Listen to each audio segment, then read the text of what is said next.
Assalamualaikum warahmatullahi wabarakatuh. Halo sahabat Well To Do, apa kabar hari ini? Kali ini Well To Do akan berbagi tentang mengenang kembali jejak Kiai Haji Hamim Thohari Jazuli atau Gusmi. Siapa yang tidak mengenal Gusmi? Di Jawa Timur khususnya namanya begitu melegenda karena memiliki banyak kekhususan. Ia berdakwah dengan cara yang nyentrik dan dikenal di kalangan NU sebagai seorang kiai yang memiliki segudang kesaktian alias karomah. Gusmi dianggap oleh banyak orang memiliki kemampuan supranatural. Banyak kesaktian ditempelkan pada reputasinya. Banyak orang yang rela antre berlama-lama untuk bisa bertemu dengan Gusmi dengan berbagai pamrih. Ingin banyak rezeki, mau naik pangkat, menyembuhkan penyakit, sampai hajat untuk memperoleh nama untuk bayi yang baru lahir. Semuanya dipercaya oleh para pengagumnya, bisa dibantu oleh Gusmi. Kemampuan supranatural itu dalam istilah ekatologi pesantren dinamakan khariqul adah. Kalangan awam memandang kemampuan semacam itu sebagai suatu keanehan. Namun di mata Gus Dur, kenyentrikan Gusmi terletak pada kearifannya yang telah menembus batasan agama. Melalui transendensi keimanannya, ia tidak lagi melihat kesalahan pada keyakinan orang beragama atau kepercayaan lain.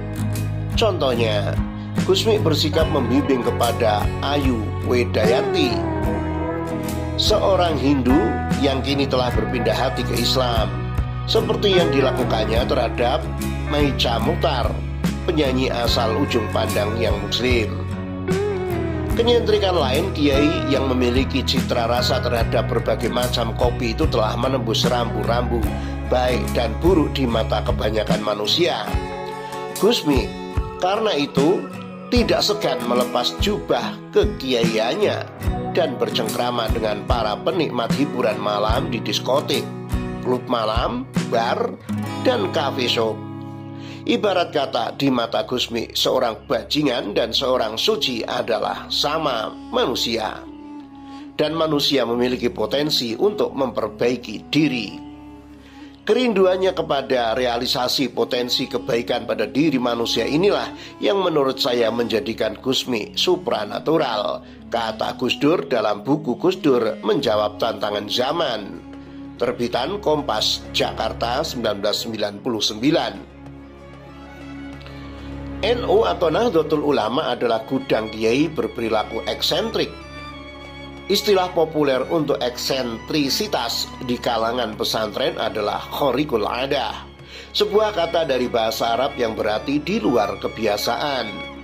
Kiai Haji Abdurrahman Wahid, mantan ketua pengurus besar Nahdlatul Ulama, memakai istilah khariqul adah untuk dua pengertian, yang substantif dan yang permukaan atau kulit. Gus Dur, begitu panggilan akrab kiai yang kini menjadi mantan presiden itu, pernah memakai istilah tadi untuk menggambarkan kenyentrikan almarhum Gusmi atau Kiai Hamim Jazuli, seorang ulama masyhur dari pesantren Al-Falah Pelosok Kediri. Kiai-kiai yang nyentrik dengan dua pengertian itu memang bertebaran di NU, sebuah organisasi keagamaan yang berbasis kultural di pesantren tradisional. Tapi tak pelak cerita yang harum beredar di masyarakat adalah kenyentrikan yang bersifat permukaan. Bisa jadi karena hal permukaan itu yang memang mudah dilihat dan karenanya menjadi cerita eksotis bagi orang kebanyakan.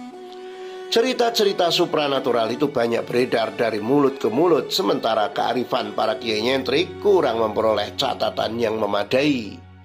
Bisa jadi karena tradisi penulisan sejarah kurang memberikan pendekatan dari segi substansi. Atau bisa jadi karena para kiai nyentrik itu cenderung hidup di luar pagar resmi organisasi. Para kiai yang mengundang pesona eksotisme itu hadir sejak awal sejarah NU hingga saat ini. Seperti Kiai Haji Muhammad Khalil 1835 hingga 1925, pendiri pesantren yang kini bernama Syekhona I di desa Kademangan, Bangkalan. Kemudian Kiai Haji Abdul Wahab Abdullah 1888 hingga 1971, murid Kiai Holil yang kemudian menjadi pengasuh pesantren Tambak Beras, Jombang, juga ketularan kelebihan gurunya. Selanjutnya Kiai Wahab yang sewaktu muda dijuluki macan oleh Kiai Holil, Bangkalan. Itu dalam sejarahnya selain jago berdebat politik juga dikenal sebagai pendekar silat. Kelebihan Gusmi terasa lebih hidup karena masih banyak kesaksian segar yang bisa dikumpulkan, termasuk dari anak-anaknya. Gus Sabut Pranoto Projo menyimpan kisah tentang kemampuan pecah diri atau bilokasi Gusmi. Ketika Kiai Romli, pendiri pesantren Darul Ulum Jombang dan seorang mursyid terdekat meninggal dunia, keluarga Kiai Ahmad Jazuli, ayah Gusmi, datang melayat. Menjelang berangkat, Gusmi kecil menolak ajakan untuk melayat ke Jombang dan memilih tinggal di rumah. Tapi setelah keluarga itu tiba di rumah duka, Gusmi telah berada di tempat yang sama. Lebih mengherankan lagi, keluarga Kiai Romli menyaksikan bahwa Gusmi telah menemani almarhum sejak seminggu sebelum Kiai Romli wafat. Kisah-kisah supranatural bertebaran di kalangan NU. Salah satu faktornya karena sebagian Kiai Nahdliyin menjalankan tradisi sufisme di lingkungan NU, seperti kata Doktor Sejarah dan Kebudayaan Andre Verlat dalam buku NU Face Negara. Para kiai yang tergabung dalam tarekat memiliki pengaruh yang paling kokoh terhadap masyarakat luas di pesantren ataupun di luar wilayah desanya. Pengaruh yang mereka dapatkan datang dari kepercayaan masyarakat terhadap bakat supranatural yang dimiliki kiai. Sebagai penyembuh, pengusir makhluk halus, dan sebagai penasihat rumah tangga, ketersohoran kiai tarekat telah turut mengimbangi memudarnya otoritas ulama dan ahli fikih yang pernah berpindah ke tangan birokrasi. Kiai dengan kelebihan supranatural masih hadir hingga masa menjelang pergantian abad ke-21. Lora Holil, 31 tahun, adalah kiai muda yang memiliki percikan khariqul adah di masa kini. Pamor lulusan Universitas Ainus Syam, Saudi Arabia, itu amat kondang di Situbondo. Bukan hanya karena pengaruh nama besar Kiai Haji As'ad Samsul Arifin, ayahanda dan pendiri pesantren Asem Bagus Situbondo, tetapi dia sendiri memiliki aura kewibawaan.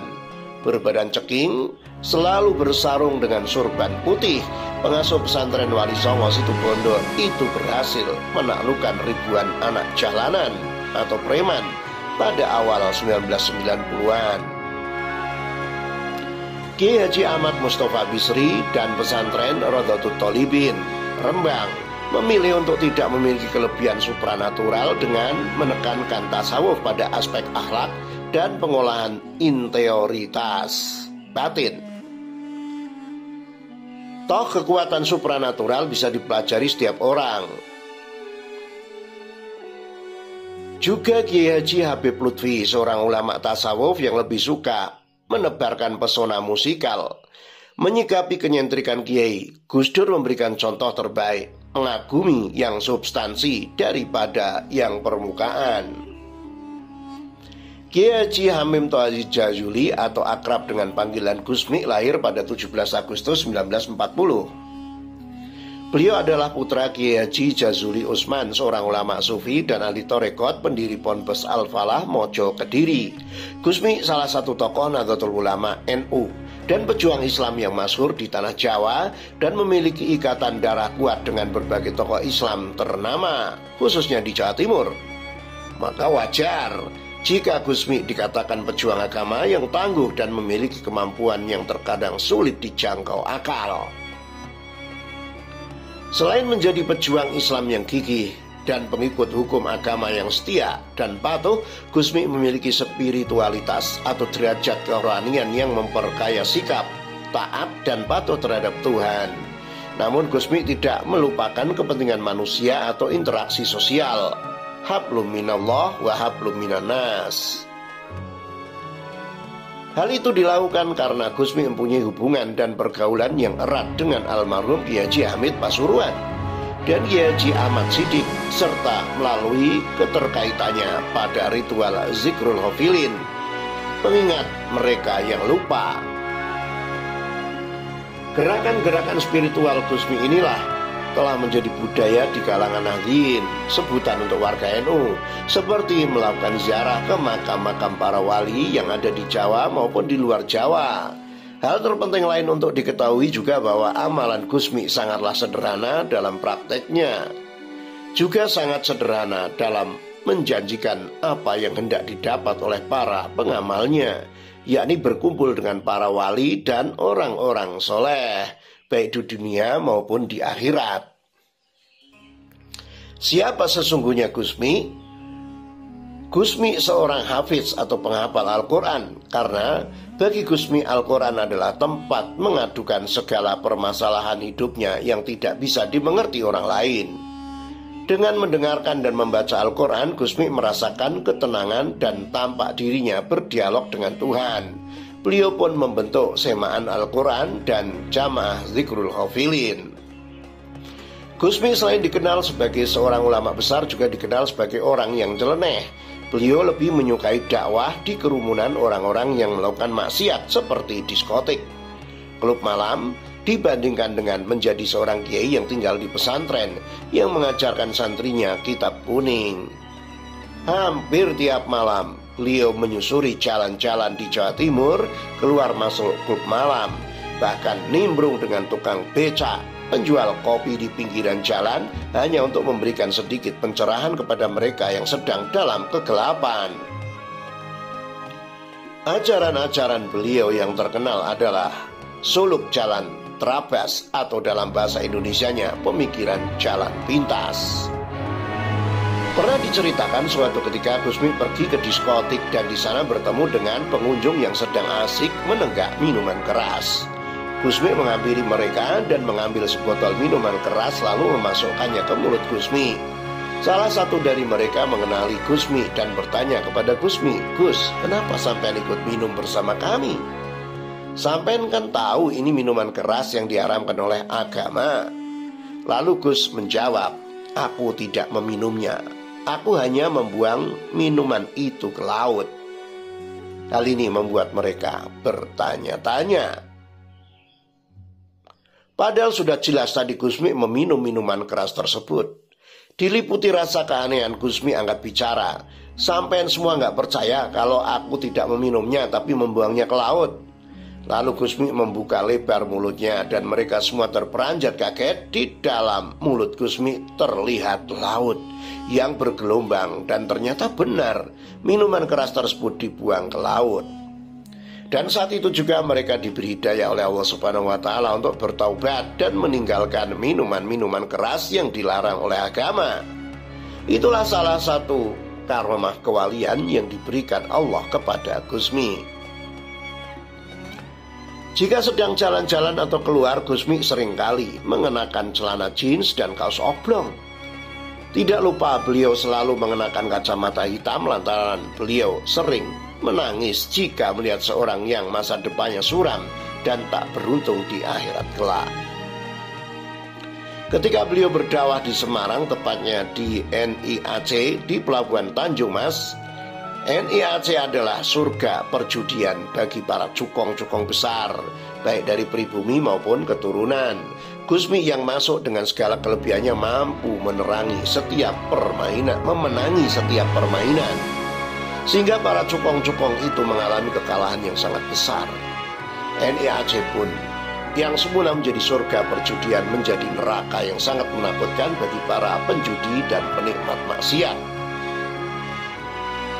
Satu contoh lagi, ketika Gusmi berjalan-jalan ke Surabaya, ketika tiba di sebuah klub malam, Gusmi masuk ke dalam klub yang dipenuhi dengan perempuan-perempuan nakal. Lalu Gusmi langsung menuju waiters atau pelayan minuman. Beliau menempuk pundak perempuan tersebut sambil meniupkan asap rokok tepat di wajahnya. Perempuan itu pun mundur, tapi terus dikejar oleh Gusmi sambil tetap meniupkan asap rokok di wajah perempuan tersebut. Perempuan tersebut mundur hingga terbaring di kamar dengan penuh ketakutan. Setelah kejadian tersebut, perempuan itu tidak tampak lagi di klub malam itu. Pernah suatu ketika Gus Farid, anak Kiai Haji Ahmad Siddiq yang sering menemani Gusmi, mengajukan pertanyaan yang sering mengganjal di hatinya. Pertama, bagaimana perasaan Gusmi tentang wanita? Aku setiap kali bertemu wanita, walaupun secantik apapun dia, dalam pandangan mataku yang terlihat hanya darah dan tulang saja. Jadi, jalan untuk syahwat tidak ada, jawab Gusmi. Pertanyaan kedua, Gus Farid menanyakan tentang kebiasaan Gusmi memakai kacamata hitam, baik itu di jalan maupun saat bertemu dengan tamu. Apabila aku bertemu orang di jalan atau tamu, aku beri pengetahuan tentang perjalanan hidupnya sampai mati. Apabila aku bertemu dengan seseorang yang nasibnya buruk, maka aku menangis. Maka aku memakai kacamata hitam agar orang tidak tahu bahwa aku sedang menangis, jawab Gusmi. Adanya sistem dakwah yang dilakukan Gusmi tidak bisa dicontoh begitu saja, karena resikonya sangat berat bagi mereka yang alim pun. Sekaliber Kiai Haji Abdul Hamid Pasuruan mengaku tidak sanggup melakukan dakwah seperti yang dilakukan oleh Gusmi, padahal Kiai Haji Abdul Hamid juga seorang waliullah. Gusmi bertemu Kiai Haji Mas'ud. Ketika masih berusia 9 tahun, Gusmi sowan ke rumah Gus Ud atau Kiai Haji Mas'ud Pagerwojo, Sidoarjo. Gus Ud adalah seorang tokoh karismatik yang kini sebagai seorang wali. Dia sering dikunjungi oleh sejumlah ulama untuk meminta doanya. Di rumah Gus Ud inilah untuk pertama kalinya Gusmi bertemu Kiai Haji Ahmad Siddiq yang di kemudian hari menjadi seorang kepercayaannya dan sekaligus besannya. Saat itu Kiai Ahmad Siddiq masih berusia 23 tahun dan tengah menjadi sekretaris pribadi Kiai Haji Wahid Hasyim yang saat itu menjabat sebagai Menteri Agama. Sebagaimana para ulama yang berkunjung ke dalam Gus Ud, kedatangan Kiai Ahmad Siddiq ke dalam Gus Ud juga untuk mengharapkan doa dan dibacakan Al-Fatihah untuk keselamatan dan kesuksesan hidupnya. Tetapi Gus Ud menolak karena merasa ada yang lebih pantas membacakan Al-Fatihah. Gus Ud kemudian menunjuk Gusmi yang saat itu tengah berada di luar rumah. Gusmi dengan terpaksa membacakan Al-Fatihah setelah diminta oleh Gus Ud. Kiai Ahmad Siddiq sebelum dekat dengan Gusmi pernah menemui Gus Ud untuk bicara empat mata, menanyakan tentang siapakah Gusmi itu. Mbah, saya sowan karena ingin tahu Gusmi itu siapa. Kok banyak orang besar seperti Kiai Haji Hamid menghormatinya? Tanya Kiai Haji Ahmad Siddiq. Di sekitar tahun 1950-an, kamu datang ke rumahku meminta doa. Aku menyuruh seorang bocah untuk mendoakan kamu. Itulah Gusmi. Jadi, siapa saja termasuk kamu bisa berkumpul dengan Gusmi itu seperti mendapatkan Lailatul Qadar, jawab Gus Ud. Begitu Gus Ud selesai mengucapkan kata Lailatul Qadar, Gusmi tiba-tiba turun dari langit-langit kamar, lalu duduk di antara keduanya. Sama sekali tidak terlihat bekas atap yang runtuh karena dilewati Gusmi. Setelah mengucapkan salam, Gusmi kembali menghilang. Suatu hari Gusmi tiba di Jember bersama Syafi'i dan Kiai Haji Hamid Kajoran, mengendarai mobil Fiat 2300 milik Sekda Jember. Sehabis asar Gusmi mengajak pergi ke Sidoarjo. Rombongan bertambah Mulyadi dan Sunyoto. Tiba di Sidoarjo, Gusmi mengajak istirahat di salah satu masjid. Gusmi hanya duduk di tengah masjid, sementara Kiai Haji Hamid Kajoran dan Syafi'i tengah bersiap-siap menjalankan sholat jamak takhir, maghrib dan isya. Ketika Syafi'i qomat, Gusmi menyela, Mbah, sholatnya nanti aja di Ampel. Kiai Haji Hamid dan Syafi'i pun tidak berani melanjutkan. Tiba-tiba di sebuah gang terlihat seorang anak laki-laki keluar, sedang berjalan perlahan. Gusmi memanggilnya, Mas, beritahu Mbah Ud ada Gus Hamim dari Kediri, kata Gusmi kepada anak itu. Anak itu lalu pergi ke rumah Mbah Ud. Tidak berapa lama Mbah Ud datang dengan dipapah 2 orang santri. Masya Allah Gus Hamim, sini ini kauman ya Gus. Kaumnya orang-orang beriman ya Gus. Ini masjid kauman Gus. Anda doakan saya selamat ya Gus, teriak Mbah Ud sambil terus berjalan ke arah Gusmi. Ketika sudah dekat, Gusmi dan Mbah Ut terlihat saling berebut untuk lebih dahulu menyalami dan mencium tangan. Kemudian Gusmi mengajak semuanya ke rumah Mbah Ut. Tiba di rumah Mbah Ut dan Gusmi duduk bersila di atas kursi. Kemudian dengan lantang keduanya menyanyikan sholawat dengan tabuhan tangan.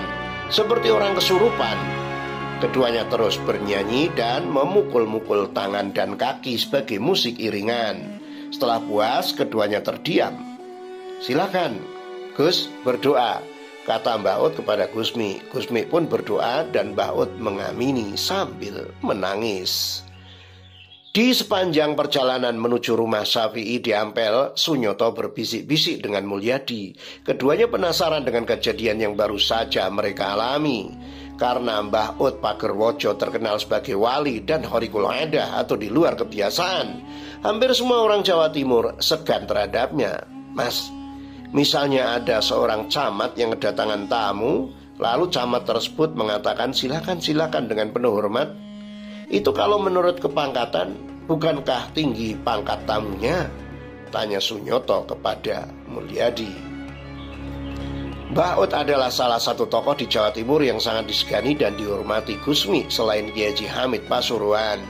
Hampir pada setiap acara haulnya, Gusmi selalu hadir sebagai wujud penghormatan kepada orang yang sangat dicintainya itu.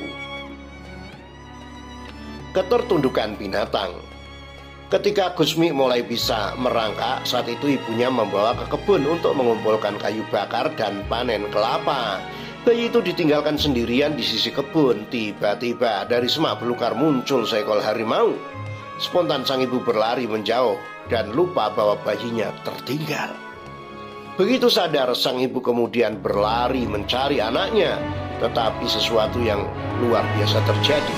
Ibunya melihat harimau itu duduk terpaku di depan sang bayi sambil menjilati kuku-kukunya, seolah menjaga sang bayi.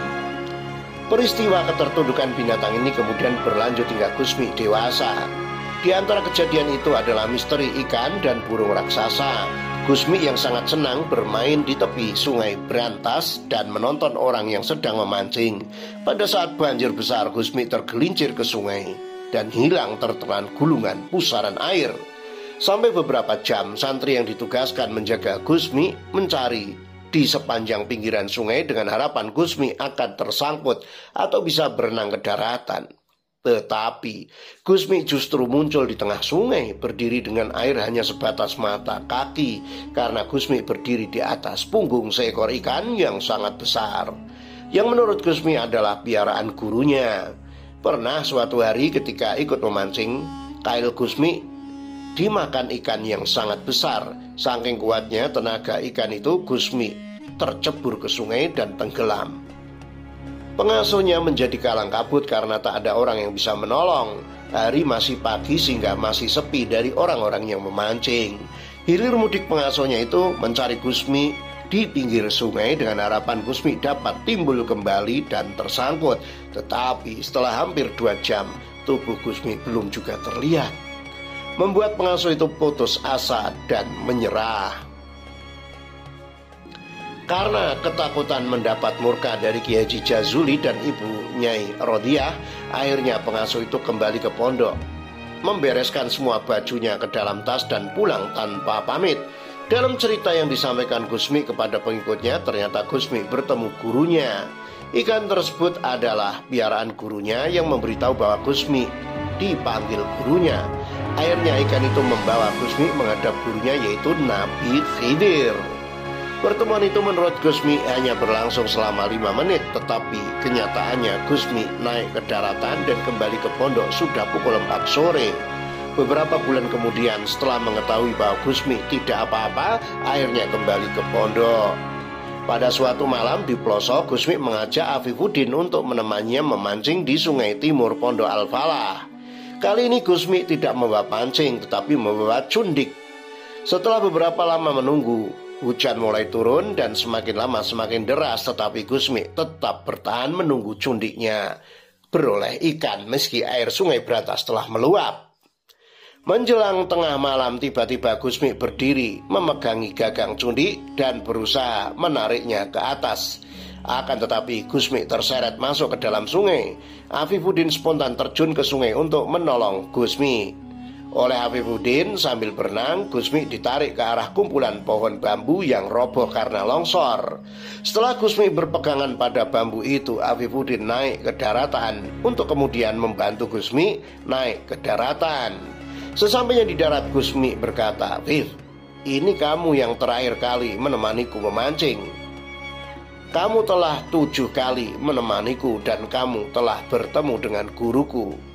Afifuddin hanya diam saja. Keduanya lalu kembali ke pondok dan waktu sudah menunjukkan pukul 3 pagi. Gusmi wafat.